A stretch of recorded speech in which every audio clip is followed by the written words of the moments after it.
নমস্কাৰ জনহিতাৰ্থে মই পৰাগে আপোনালোক সকলোকে স্বাগতম জনাইছোঁ। আজি মহাশিৱৰাত্ৰি সমূহ অসমবাসী ৰাইজকে মহাশিৱৰাত্ৰিৰ আন্তৰিক শুভকামনা জনালোঁ। আজি বহুদিনৰ বিৰতিৰ পাছত এটি গুৰুত্বপূৰ্ণ বিষয়ৰ আলোচনা কৰিবৰ বাবে আপোনালোকৰ লগত মত বিনিময় কৰিবৰ বাবে ভিডিঅ'টো প্ৰস্তুত কৰিছোঁ। আজি আলোচ্য বিষয়টো হৈছে আগন্তুক হাইস্কুল শিক্ষান্ত পৰীক্ষা আৰু উচ্চতৰ মাধ্যমিক চূড়ান্ত পৰীক্ষাৰ সন্দৰ্ভত। যদিও ভিডিঅ'টি পৰীক্ষাৰ সম্পৰ্কিত, কিন্তু ভিডিঅ'টো পৰীক্ষাৰ্থীসকলৰ বাবে নহয়, কাৰণ এই সময়ত তেওঁলোকে এনেধৰণৰ ভিডিঅ' চোৱাৰ সময় নহয়, তেওঁলোকৰ পঢ়াৰ সময়। গতিকে ভিডিঅ'টো তেওঁলোকৰ বাবে নহয়, কিন্তু পৰীক্ষাৰ্থীসকলৰ শুভাকাংক্ষীসকল, অভিভাৱকসকল আৰু আমাৰ সমাজখনৰ কাৰণে এই ভিডিঅ'টো প্ৰস্তুত কৰিছোঁ। আচলতে আমাৰ এই পৰীক্ষাৰ সময়ত আমাৰ কৰণীয়, আমাৰ দায়িত্ব কেনেধৰণৰ হোৱা উচিত বা আমি কি কৰিব লাগে, এই কথা আলোচনা কৰিব বিচাৰিছোঁ। আপোনালোকৰ লগত মত বিনিময় কৰিব বিচাৰিছোঁ আৰু আপোনালোকৰ পৰা পৰামৰ্শ বিচাৰিছোঁ। আৰু মোৰ চকুত ধৰা পৰা কিছুমান কথা, আমি যি কৰিব লাগে, যি কৰিব নালাগে, এনেধৰণৰ কিছুমান কথা আলোচনা কৰিবৰ বাবে আজি ভিডিঅ'টো প্ৰস্তুত কৰিছোঁ। আজিকালি আমি দেখা পাওঁ যে হাইস্কুল শিক্ষান্ত পৰীক্ষা বা উচ্চতৰ মাধ্যমিক চূড়ান্ত পৰীক্ষাৰ সময়ত আমাৰ শুভাকাংক্ষীসকলে, আমাৰ ৰিলেটিভছসকলে, আমাৰ বন্ধুবৰ্গই এই পৰীক্ষাৰ্থীসকলক শুভেচ্ছা জনাবলৈ আহে।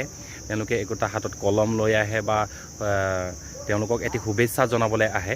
কিন্তু এটা কথা মন কৰিবলগীয়া যে বা আমি গুৰুত্ব দিবলগীয়া কথাটো হ'ল এইটো যে আমি পৰীক্ষাৰ ঠিক আগদিনাখন এই পৰীক্ষাৰ্থীসকলৰ ওচৰলৈ অহা উচিত নহয়।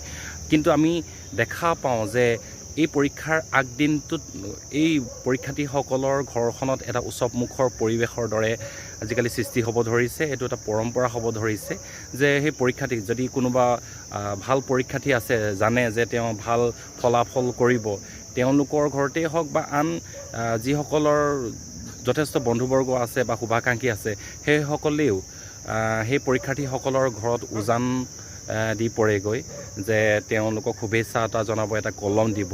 কিন্তু এইটো কৰিব যাওঁতে আমি মন কৰা উচিত যে তেওঁলোকৰ ঘৰখনত যাতে সেই দিনটোত উৎসৱমুখৰ পৰিৱেশৰ সৃষ্টি নহয়, কাৰণ তেওঁ জীৱনৰ এটি গুৰুত্বপূৰ্ণ পৰীক্ষা যেতিয়া দিবলৈ গৈ আছে, সেই আগৰ দিনটোত তেওঁৰ মনৰ অৱস্থাটো কেনেকুৱা ধৰণৰ এটা অৱস্থাত থাকে, তেওঁ পঢ়া কথাক লৈ ভাবি থাকে। কিন্তু সেইখিনি সময়ত আমাৰ বহুতে কি কৰে, বিভিন্ন ধৰণৰ পৰামৰ্শ দিয়ে, বহু ধৰণৰ কথা পাতে, কেনেকুৱা কি ধৰণৰ পঢ়া শুনা কৰিলা, বা বিভিন্ন ধৰণৰ ভয়ো দেখুৱায় যে এনেকুৱা পৰীক্ষা। হঠাৎ এদিনৰ কাৰণে গৈ এনেকুৱা কিছুমান কথা কৈ থৈ আহে যিবিলাক কথা কোৱা উচিত নহয়, বা তেওঁ শুভেচ্ছা জনাব যাওঁতেই ইজনৰ পাছত সিজন, সিজনৰ পাছত সিজন যাওঁতে এখন মেলৰ দৰে হয়গৈ। গতিকে সেই দিনটো কিন্তু পৰীক্ষাৰ আগমুহূৰ্তত তেনেধৰণৰ কৰা উচিত নহয়। যদি আমি পৰীক্ষাৰ্থীজনৰ কাৰণে কলমেই দিব খুজিছোঁ বা শুভেচ্ছা দিব খুজিছোঁ, কিন্তু সেই কামটো আমি যদি এমাহৰ আগত কৰোঁ বা তেওঁ যেতিয়াৰ পৰা প্ৰস্তুতি চলাই আছিলে সেইখিনি সময়ত যদি তেওঁ পঢ়াৰ বুজ ল'লোহেঁতেন, তেতিয়াহে পৰীক্ষাৰ্থীজনৰ কামত আহিব। কিন্তু পৰীক্ষাৰ আগমুহূৰ্তত বহুত উপদেশ, বহুত কথা কৈ দিলে হয়তো তেওঁৰ মনত ভয় আহিব। তেওঁ যি এনেধৰণে প্ৰস্তুতি চলাইছিলে, তেওঁ সেইখিনি যিটো কনফিডেণ্ট থাকিব লাগে, সেইখিনিও হেৰাই যোৱাৰ সম্ভাৱনা থাকে। গতিকে শুভাকাংক্ষীসকললৈ অনুৰোধ হয়, আপোনালোকে শুভেচ্ছা এটা দিব বিচাৰে, কিন্তু এই শুভেচ্ছাটো দিওঁতে যাতে মন কৰিব পৰীক্ষাৰ্থীজনৰ বিশেষ একো অসুবিধা নহয়, বা আপুনি তেনেকুৱা সময় নলয়। হয়তো তেওঁৰ অভিভাৱকক দি আহিব, দেউতাক মাকক কলমটো দি আহিব বা শুভেচ্ছা বাৰ্তা এটা দি আহিব, কিন্তু পঢ়াৰ সময়ছোৱাত যাতে তেখেতৰ এইখিনি অসুবিধা সৃষ্টি নহয়, বা সেই তেওঁলোকৰ ঘৰবোৰত যাতে তেনেকুৱা ধৰণৰ কোনো আড্ডা নহয়। এইটো সচৰাচৰ দেখি অহা এটা পৰিৱেশ দিনক দিনে বাঢ়ি আহিছে। গতিকে মই অনুৰোধ জনাওঁ, আপোনালোকেও নিশ্চয়কৈ যাৰ ঘৰত পৰীক্ষাৰ্থী আছে আপোনালোকে অনুভৱ কৰে। আৰু দ্বিতীয়টো কথা হ'ল, এইখিনি সময়ত যিহেতু বিভিন্ন উৎসৱ পাৰ্বণ, পূজা, বিয়া, সবাহ, ভাওনা, সকলো ধৰণৰ অনুষ্ঠানেই হয় নাম প্ৰসংগলৈকে। যিহেতু এইখিনি সময় বতৰ খুব ভাল থাকে, গতিকে পৰীক্ষাৰ্থীসকলৰ বাবে এইটো এটা খুব কষ্ট হয় এইকাৰণেই যে এইখিনি আজিকালি প্ৰতিটো অনুষ্ঠানতে লাউড স্পীকাৰ ব্যৱহাৰ কৰে, মাইক ব্যৱহাৰ কৰে, DJ আহিছে। গতিকে আমি উৎসৱ আনন্দ কৰোঁতে কোনোবাখিনিত সমাজখনে পাহৰি যাওঁ নেকি সেই পৰীক্ষাৰ্থীসকলৰ কথা, আমাৰ দায়িত্বৰ কথা। যেতিয়া আমি নিজেই পৰীক্ষাৰ্থী আছিলোঁ, সেইখিনি সময়ত অনুভৱ কৰিছিলোঁ, যেতিয়া কাষত থকা বিয়া এখনত খুব ডাঙৰকৈ DJ মিউজিক বজাইছিল, কোনোবা ঠাইত অখণ্ড হৰি কীৰ্তন বা ভাগৱত পাঠ কৰি 7 দিনলৈকে মাইকটো বজাই দিছিল বা বিভিন্ন সময়ত আমাৰ আজিকালি প্ৰতিটো অনুষ্ঠানতে আমি যেহেতু উলহ মালহ কৰিব বিচাৰোঁ, খুব ফূৰ্তি কৰিব বিচাৰোঁ, এই ফূৰ্তি কৰিব যাওঁতে আমি মন কৰিব লাগিব যাতে কোনো কাৰণতেই আমি সেই পৰীক্ষাৰ্থীসকলক মানসিক কষ্ট নিদিওঁ। কাৰণ তেওঁলোকে ভবা ধৰণৰ যদি এটি পৰীক্ষা নহয় বা প্ৰস্তুতি চলাওঁতে যদি সিহঁতৰ মনটো সেই ধৰণে গতি কৰে যে ক'ৰবাত খুব ফূৰ্তি কৰিছে, বিয়া হৈছে, সকাম হৈছে, ভাওনা হৈছে, নাম প্ৰসংগ হৈছে, যাব পৰা নাই বা সেই মাইকৰ মাতটোৱে যদি তেওঁক অসুবিধাৰ সৃষ্টি কৰে, হয়তো তেওঁ ভবা ধৰণৰ এটা ফলাফল নহ'লে তেওঁ সমাজখনক জগৰীয়া কৰিব, আঙুলি টোৱাব, তেওঁ হয়তো এইটো এটা অজুহাত পাই যাব যে মই সেইটো কাৰণেহে ভবা ধৰণৰ এটা ফলাফল কৰিব নোৱাৰিলোঁ। গতিকে আমাৰো নিশ্চয়কৈ এটা দায়িত্ব আছে, কৰ্তব্য আছে, আমি দায়বদ্ধ হোৱা উচিত, এনেধৰণৰ কথাবিলাক আলোচনা কৰিব লাগে। সেইবাবে মই ভিডিঅ'টো প্ৰস্তুত কৰিলোঁ। আজি ভিডিঅ'টো মই মোৰ শুভাকাংক্ষীসকললৈ, পৰীক্ষাৰ্থীসকলৰ শুভাকাংক্ষীসকললৈ, সমাজখনলৈ মই এটাই অনুৰোধ জনাওঁ, আপোনালোকৰো নিজা নিজাৰ মত অনুভৱ ব্যক্ত কৰিব।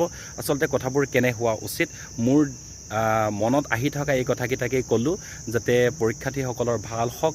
আমাৰো পৰীক্ষাৰ্থী আছে, শুভাকাংক্ষী, আমি তেখেতলোকৰ শুভাকাংক্ষী। আজি এমাহৰ পূৰ্বেই আমি তেওঁলোকৰ শুভেচ্ছা দি থৈ আহিছোঁ, কলমডাল দি থৈ আহিছোঁ। এই কলমডালে যিহেতু আপুনি দিয়া ভাল কলম এডালেও পৰীক্ষাৰ আগমুহূৰ্তত লিখাটো পৰীক্ষাৰ্থীজনৰ কাৰণে সুবিধাজনক নহ'ব পাৰে, কাৰণ কলমডাল নতুন হ'লে লিখিবৰ কাৰণে যিটো সুবিধা বা যিটো ধৰণৰ কমফৰ্ট ফিল কৰে সেই ফিলটো নাপাব পাৰে। গতিকে সেই কলমডালে দুদিনমান আগৰ পৰা যদি লিখে তেতিয়াহে তেওঁৰ অভ্যাসটো ভাল হ'ব। বা আপুনি দিয়া প্ৰত্যেকডাল কলমেই যে পৰীক্ষাৰ্থীজনে পৰীক্ষাত লিখিব পাৰিব তেনে নহয়। হয়তো কোনোবা অভাৱী ছাত্ৰ ছাত্ৰীয়ে বা পৰীক্ষাৰ্থীয়ে বহু সময়ত কলম কাগজ নোহোৱাকেই পৰীক্ষাৰ প্ৰস্তুতি চলায়, কিন্তু পৰীক্ষাৰ আগমুহূৰ্তত ইমান কাগজ কলম আহি পৰে যে তেওঁ সেইবিলাক ব্যৱহাৰ কৰিব নোৱাৰে। সেইকাৰণে আমি এই কথাটো মন কৰিব লাগে যে পৰীক্ষাৰ্থীসকলৰ যদি শুভেচ্ছা জনাওঁ, আমি আগতীয়াকৈ এতিয়া উচ্চতৰ মাধ্যমিক চূড়ান্ত পৰীক্ষা অহা 20 ফেব্ৰুৱাৰীৰ পৰা আৰম্ভ হ'ব। গতিকে তেখেতলোকক নহয়, হাইস্কুল শিক্ষান্ত পৰীক্ষাৰ্থীসকলৰ বাবে কিন্তু এতিয়াও কলম বা যদি বহী কাগজ আপোনালোকে দিম বুলি ভাবিছে দিব পাৰে, কিন্তু পৰীক্ষাৰ আগদিনা যাতে নহয়, এই কথাটোৱে মই আপোনালোকৰ লগত আলোচনা কৰিব বিচাৰিছোঁ।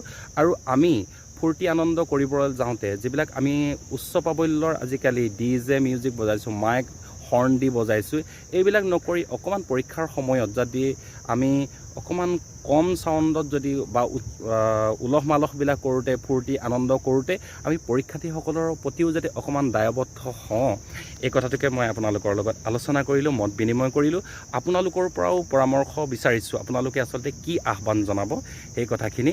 আৰু সেয়ে অভিভাৱকসকলৰ বাবে আৰু পৰীক্ষাৰ্থীসকলৰ শুভাকাংক্ষীসকলৰ বাবে এই ভিডিঅ'টো প্ৰস্তুত কৰিছিলোঁ।